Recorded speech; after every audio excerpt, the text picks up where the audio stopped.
Alright, what up YouTube? This is Doomnyc here with I guess an afterthought video on the ban list. I guess some of you guys have been wanting to hear my thoughts on it, so okay, let's start off first with, obviously this is right here, the most current one. This is the official Yu-Gi-Oh site. So we start off with the ban stuff: Glow Up Bulb, Spore, Trish, and Trap Dust Shoot. To be quite honest with you, the only one that was even ban worthy out of these four was probably Trap Dust Shoot.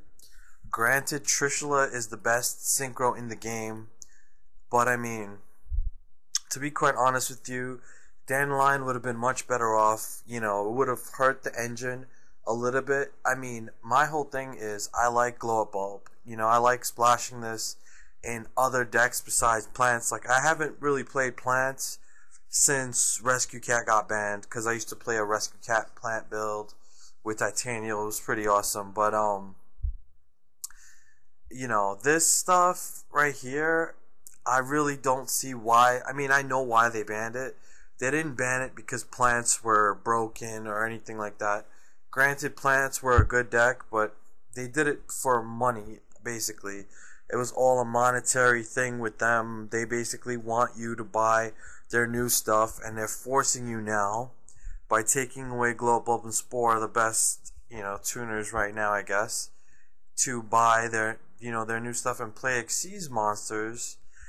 I can't fault Konami, but at the same time, how do you make a ban list where you don't address the issues that the format has? I mean, granted, people say that they don't ban stuff the same format they come out. Like when Six Sams came out, they banned Gateway the first ban list. Well, they didn't ban it, but they limited it. And so it kind of makes sense in that aspect. But again, I mean, you know, this stuff is like pretty ridiculous. You know, I mean, even to Trap Dust Shoot, where a lot of people said it could be banned. You know, when you draw this late game, it's so bad. It's so dead. I don't know, but I don't really have much to say about the stuff that got banned. I don't really know what to say about that. The stuff that went to one, it was just two new cards, Striker and Earth. Earth, I agree with. This is one thing I had in my ban list prediction. I definitely see this slowing down the deck a lot. And there's too many. And then Striker makes sense in the OCG because, again, you know, TG Agents was like huge in the OCG before windups and injectors and stuff. So it kind of makes sense. I mean, guys, don't think for a second that windups and injectors and stuff won't get hit next format. They absolutely will. But for this format, this is not too bad. I don't really play TGs.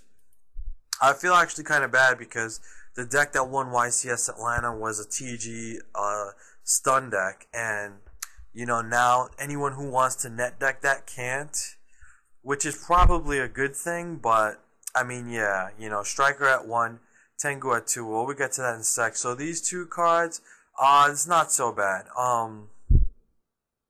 Now the cards that went to 2, we got Lumina, which is just flat out awesome for Lightsworn. Marshmallow, I mean, it's about time. I actually think this should have went straight to 3 instead of going from 1 to 2. But I guess next format they'll put it to 3 once they figure out that, yeah, nobody's gonna play that. Reborn Tengu, like, this is like one of the first times where they have really hit a TCG exclusive before the OCG got it. This is kind of amazing, but again, it goes along with getting rid of synchros, going into Xyz, you know, and Reborn Tengu was really, really good when it came to synchro summoning. So, again, a lot of people talked about shooting Quasar Dragon and shooting Star Dragon, like they'd have to ban one because it's too broken. Well, now it's going to be really hard to get Quasar out. I did get my copy of Quasar from Shonen Jump, so I'm glad about that. But the only way now that you're really going to be playing that is one of two ways. Either you're going to play Lavels, which is the main way that people in the OCG are getting out Quasar, Or if you're like me, you'll play Fables, and that's a really good way to get out shooting Quasar. But again, people got to be creative to do stuff like that. E-Telly, this was a long time coming. I mean, finally, this makes not only Psychics better, but I think other decks now, because now you can basically do stuff where you're like, okay, you summon a level 3 and then you play E-Telly and you get another level 3, like a commander or something. This opens up a lot of plays in the meta. I think E-Telly to 2 is actually pretty good. I'm actually hoping that no one plays this at 2. I mean, people will play it. There are those guys out there that are going to forever try to bring Teledad back. It's not happening yet, but E-Telly to 2, I hope no one plays it. That way, next format goes to 3, which would be crazy.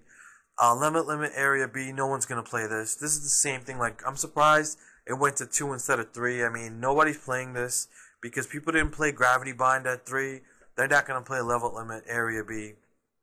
It revolves around levels, so obviously exceeds don't matter when it comes to that.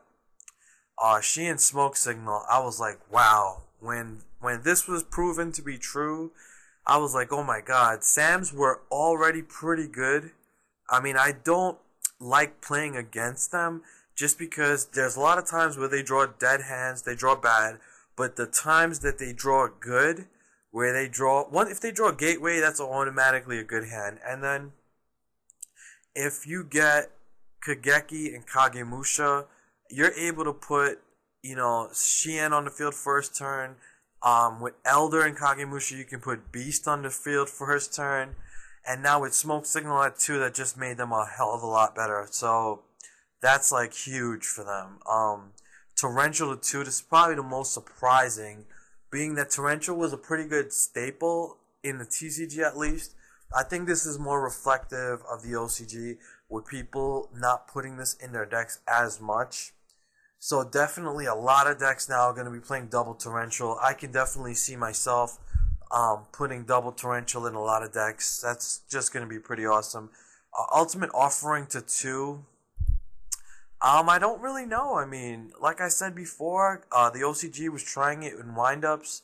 I can't really blame Gadget for this because we haven't seen a good Gadget deck in quite some time. So Ultimate Offering to 2, I don't know. It's probably going to be at this in the format. No one's going to really abuse it. It'll probably go back to 3 soon. And finally, Call of the Haunted to 3. This is really, really nice. For the fact that Inzectors can abuse this card really bad. So many decks can benefit from Call at 3 and make them really good. I love the competitiveness that this is going to bring if people decide to play it. So, yeah, those are my thoughts on the ban list. Actually, after serious thought, forget about the stuff that got banned, but everything else, I thought the ban list was pretty good, to be quite honest. A lot of you might disagree, but I thought it was decent. It didn't hit anything that I want to play this format anyway, so I'm kind of happy about that. I mean, this format to me is all about windups, Inzectors, Ninjas. Ninjas are going to be nice to play. Dragons, Evols. Evols are just like my favorite deck right now, but I mean, yeah, it didn't hit anything. So that's pretty much my afterthoughts on the ban list, guys. Leave your comments down below. Let me know what you think. And until next time, YouTube, peace.